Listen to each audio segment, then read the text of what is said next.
I did a video on the Singapore education system and how it doesn't really prepare our youth for this world that we are going into, which has never been more volatile, uncertain, and ambiguous because we overteach, we overstructure, and that makes people very unprepared for the lack of structure we're going into. It doesn't teach people how to think properly. Unsaon day ka pag-think properly, no? This was the problem of binary thinking. Now, binary thinking means right or wrong, good or bad. So, kung maguna na ka good o bad, you're not thinking properly? That because on this emphasis on right or wrong, good or bad, it makes people very overly simplistic binary thinkers. And in the real world of work, it doesn't work like that. What's right for yesterday may be wrong for today. What's right for today may be wrong for tomorrow. Kinsa ka ni cellphone, no? Ako ni. Uy, ako man na. Ay nagilabti. Nilabot man ka. Sama na.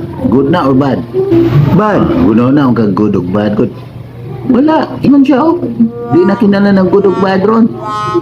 It's not about these concepts of this is right, this is wrong. And if you're still using words like right, wrong, good, or bad, that's no longer effective in today's world. Kabutan kang cellphone, ha?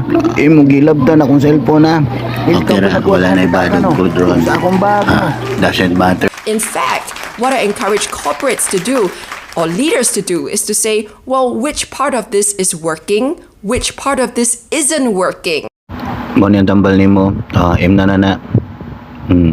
Yeah, kumusta man? Unsay mong gibati? Okay ra ka? Ha, ngano ka? Ha? Ngano ka? Oy. Today nakapatay ta og usa ka tawo. And it's okay. Dili na bad. Tawag ato not working. Lisura na nga teaching, no? Wala na good, wala na bad, wala na right o wala na wrong. So, kini ka siya, no? Kung abot nito sa ilahang trabuhan niya, kuhaon niya cellphone, so muna na siya. Uy, ang kawatan, it's working.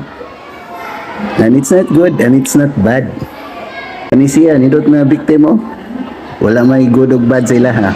So, di na siyang reklamo.